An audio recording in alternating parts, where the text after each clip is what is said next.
friends, it's Holly. Welcome back to Dandelion Stitches. Welcome if you're new, welcome if you're not. Big hugs me to you. So today we're going to do foundation paper piecing using this book.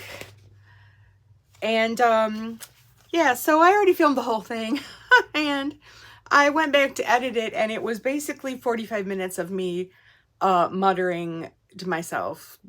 It wasn't so good. So I have filmed it again, having done them so that I could actually explain to you how to do them. And so it's not us learning together.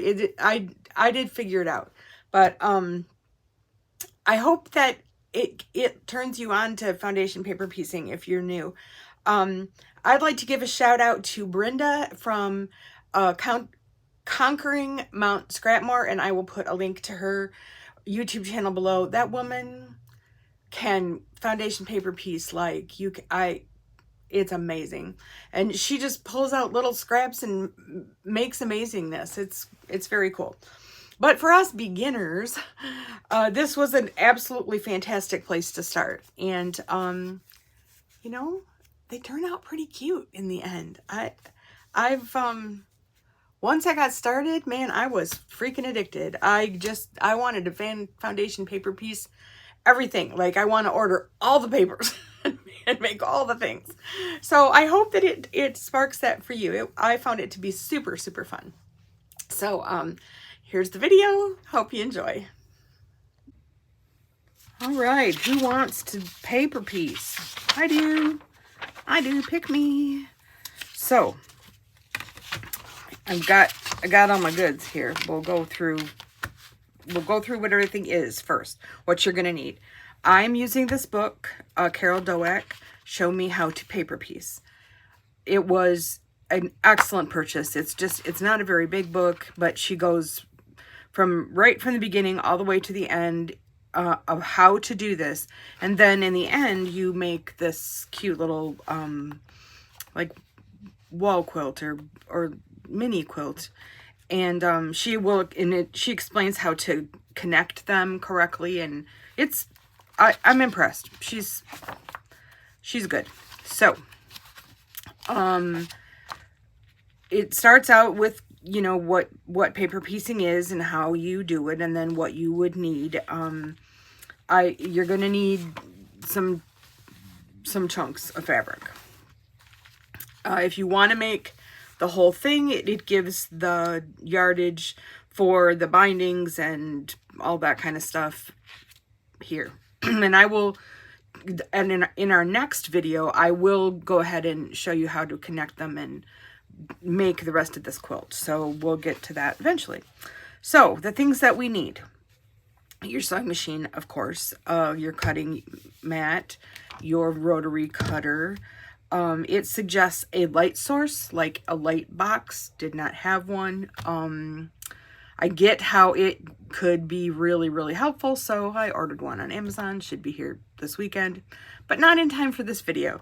So we will make do. I didn't really have any trouble without it, but I can see it'll be helpful.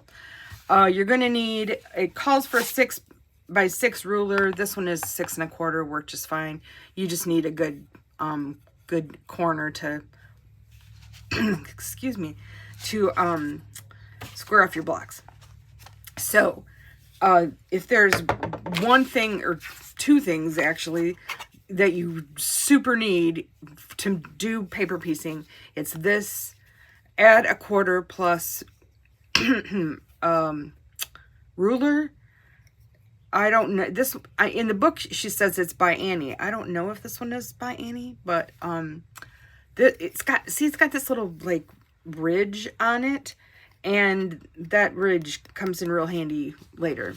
Straight pins, thread, ironing and pressing mat. I have not pressed any of them yet. I will press them when they're all done. Picture postcard. It says I ripped apart a note card to get what you need is an edge. This edge, because this ruler butts up against that edge, and it creates a good cutting space, and it helps you get nice clean seams. So, foundation paper. She makes, I don't know if you can see this little picture. She makes her own foundation paper, and I did purchase it. The book comes with printable foundations, and you can print them on your printer using the foundation paper. They come out like this. You cut them up into 4s, and bingo, you got your foundation. So let's do it, shall we? Let's make it happen. So who doesn't need a bigger space to work? I swear I could have the size of my house and I would still need more room. So this is your foundation. We're going to make this heart. As you can see, there's a dotted line around the outside. You want to make sure that you don't, when you're cutting it apart, don't cut on that line. Make some room. That's going to be your square off line for the end. And you'll notice that there's numbers. 1, 2, 3, 4, 5, 6, 7. That's showing you how to lay your fabrics so that they come out. Because like this is the finished one. So this one is 1. Okay, this is backwards, but so 2, 3, 4, 5, 6, 7. Makes sense? When I started with this in just the book, I was clueless. I'm telling you, it took me a while to wrap my head around this, but now that I have, it's good. Okay, so this side of the paper is the side that you will sew on. So fabric does not go on this side of the paper. The fabric goes on the back side. This is going to be where you can follow the lines to stitch on. So we're going to start with number 1. And number 1 is, oh, I forgot to mention, in the book, it gives you, where's the chart? Okay, it gives you a chart on cutting all of the pieces for this particular block. And I did, my very first one, I did go ahead and use this and cut them into that size. I have since gone rogue. It's a surprise, isn't it? And I'm just taking a piece and making it work. The thing that you have to keep in mind is that you have to have at least a 1/4 inch around that space. So whatever you're using, bigger is better. And you can always cut it down later. You will cut it down later. So for number 1, I'm going to take my background fabric here and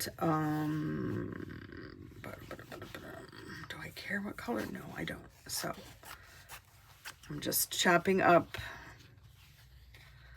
the fabric. Okay, so this one is going to have to go here. We're going to turn it over. And the fabric is going to go face up, facing you. And then I'm going to place it. And I'm going to turn it over. And I'm going to take a straight pin. Now you will find very quickly that you will not need to pin. You'll just make it happen and not need to pin. Is that a good place for that pin? No. I'm going to put that pin down here. Okay, so now we see we've got number 1. Fabric's on the back. It's looking up at us. Now I'm going to turn it upside down, and I see that this is the line that I'm going to want to, there's that pin. See, this is why I don't like the pin. The pins get in the way, but I'm just going to back it up. So the line between 1 and 2 is where you're going to stitch this next piece onto. So you take your handy dandy card and you lay it against that line, and then you take the foundation paper and fold it up, and you can make a good old fold. You can just, because the better it's folded, the better it's going to rip away in the end. Then you take this nifty ruler and you butt that little ridge up against, take your rotary cutter, doop, ta-da. Okay, so now we have, we're going to flip it back over. Now we've got a nice edge, you can see here, that we're going to put number 2 on. So what color should number 2 be? How about some pink? Pink looks good. So I know that it needs to be, this is where the light source would come in and be helpful. It needs to be about approximately that long. So I'm just going to chop it here. I'm going to lay the 2 ends together, edges together, apologies. I'm going to turn it over. If you feel like pinning, this is your moment. Throw another pin in there. And we're going to go to the machine and stitch along that line. Okay, apologies for the crazy flashing light situation. My machine and my phone do not play well together. So now we're at the machine and we're going to turn our stitch length way down to like 1.5. Because the smaller stitches will again help the paper to pull away later. So can you see? I think you can. I'm going to go ahead and remove the pins because they get in the way. At least that one did. So you're going to start a few stitches from the beginning and then you're just following the line. You're going to stitch down that line until a few stitches after. Remove the pin. Flip it on over. And there we have the first, number 1 and number 2. Now, it says in the book to press it. I think finger pressing works just fine. So now we're going to go back over and do number 3. All right, so we're back. I'm going to trim. Now,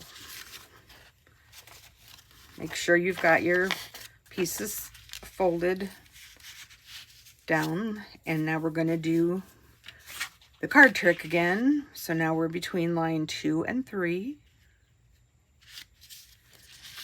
Fold it up. Do.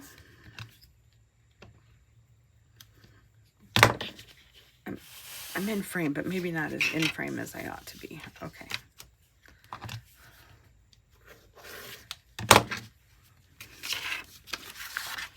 Okay, so now we've got 1 and 2, and we're going to do 3. So, and we're going to pick the color for number 3. How about purple? Is that going to be long enough? Yes, I believe it will. So, again, this is where a light source would come in handy. I'm just going to line that up. Looks good. Take it back to the machine and stitch the line. So I will meet you at the machine again. I'm going to try this angle for a change and see how this works out. Okay, so now we're between the line between 2 and 3.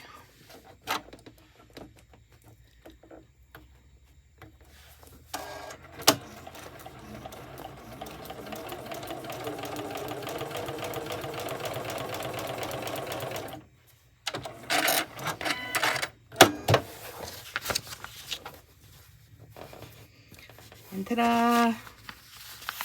We've got 1, 2, and 3.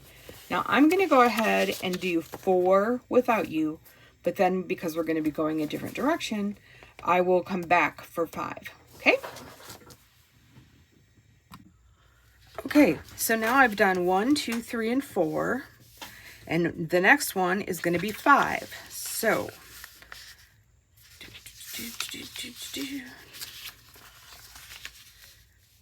we're going to line it up so that 5 is on the right. Oh, is that better? I'm not sure. Anyway, and we're going to put our card down between the 1, 2, 3, and 4, and then the line for 5. And when you lift it up, you're going to see that there's kind of a little bit of a mess under there. It's just a lot of ends. So we get our little add a quarter ruler and just like that, their history. So now we need a piece that's going to go along this row.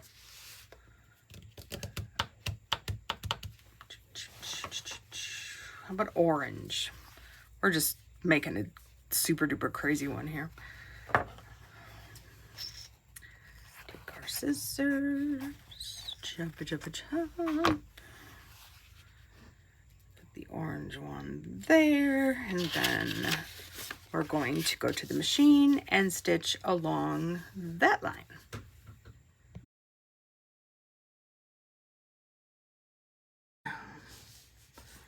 Alrighty, we are going to now stitch along line 5. And I also wanted to tell you that if you do not get exactly on the line, don't panic. It's okay. It's still gonna look fine.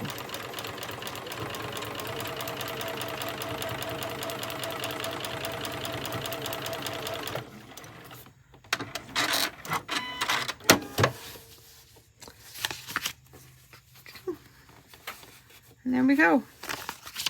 Now we have 1, 2, 3, 4, and 5. Now I'm going to do 6 and 7 without you because it's the exact same thing, but I will come back before we do the corners, okay? Okie dokie. So now I've got basically the heart portion.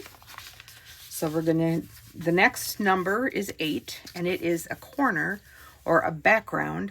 So we're going to do the card trick.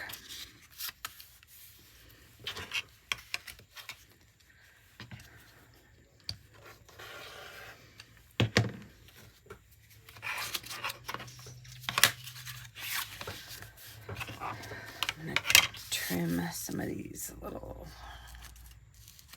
threads. And here we go with 8.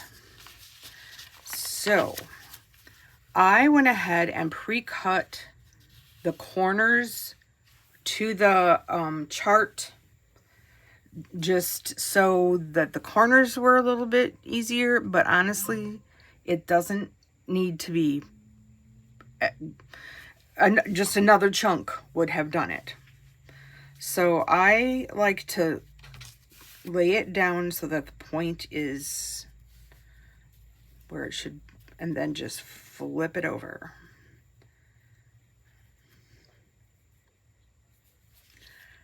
The green one is one that I probably should have pressed first, but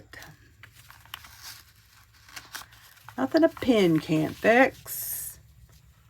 So back to the machine. Okay, time to stitch on line number 8.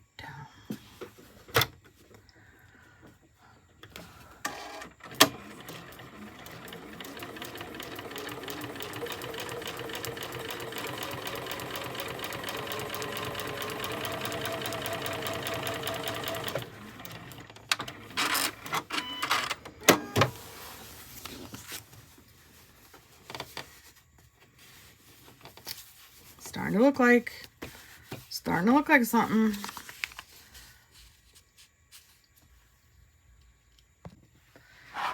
Okay, so we did number 8. So the next one is number 9. So again with the card trick.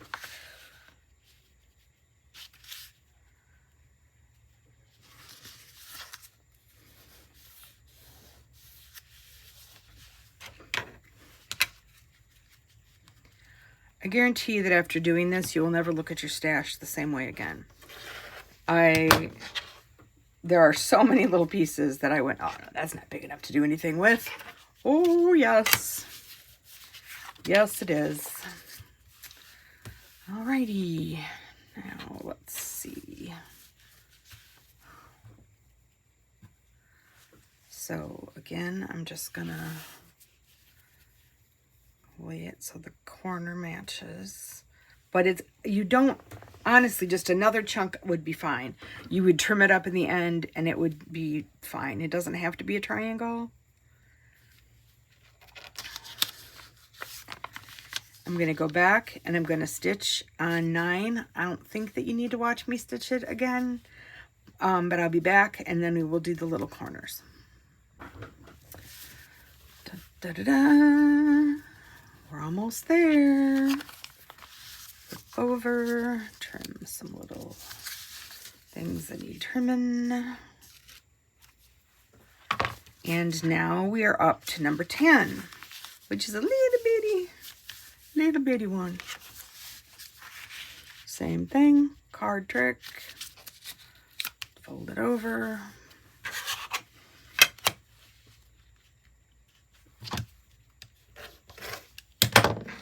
Off with their heads.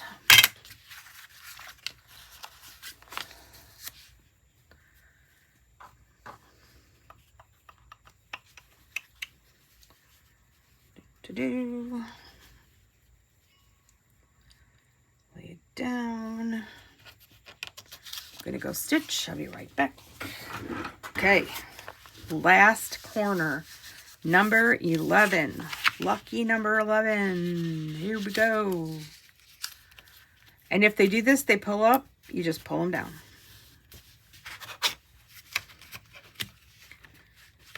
And again, off with their heads.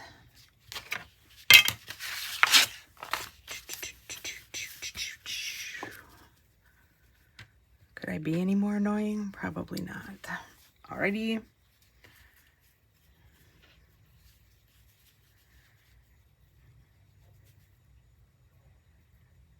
Okay, one more stitch and I will be back.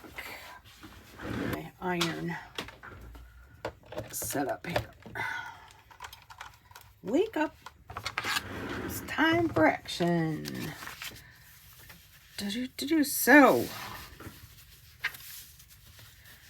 there it is. And once my iron is awake and heated, I'm going to press it. And then we will square it up.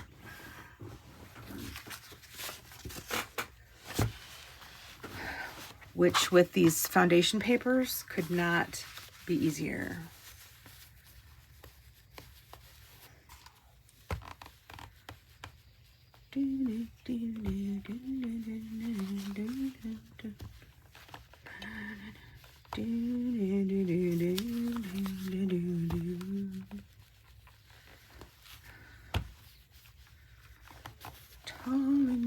I don't know the words to the girl from Ipanema, but that's what I feel like singing today.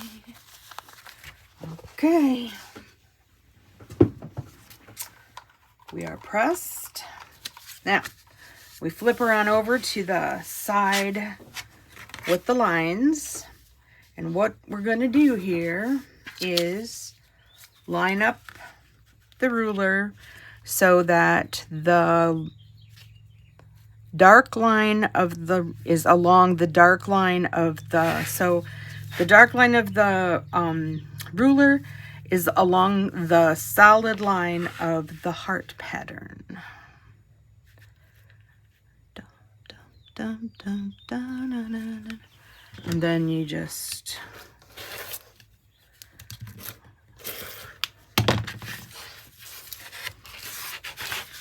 flip her over, do it again.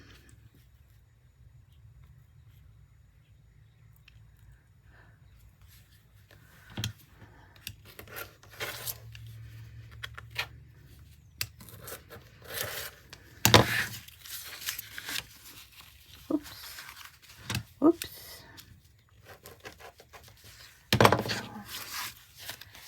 And there it is a heart. Can you even? I mean, look at that. And that was so much fun. It's just, oh, it's like paint by number or something like that. So I haven't pressed any of the rest of these, but so they'll just line all up. Look how cute.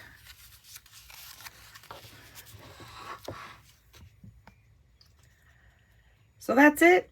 Part 1. We've made a foundation paper piece heart. Next week we'll put them all together. I know. I'm a little nuts. I can't, yeah. But it was fun. So a couple of things. I will put the link below for the book and the paper and this amazing little ruler. So that should you decide you want to purchase them, you can get them for yourselves. And next week, I will have completed all 12 and I will explain to you via the book's explanations on how to put them together. And I guess it's not quite as simple as, you know, putting it together and stitching, because you want their little sides to match up, which, yeah, that may or may not happen. But I'm not a perfectionist. So anyway, that's what's going to be happening next week. And if you guys like this foundation paper piecing thing, I've got paper to do long log cabin. And I also, from our, I think it was the last Soul Sampler box, had the snail trail one, which should be fun to do. So anyway, that's it for this week. It's hot here. It's so hot. I really don't like it. Even my dog won't go outside. It's like 94 and humidity and not May. This is like August and I no bueno. So hopefully you're getting better weather and be well, be safe. I'll see you next time. Bye.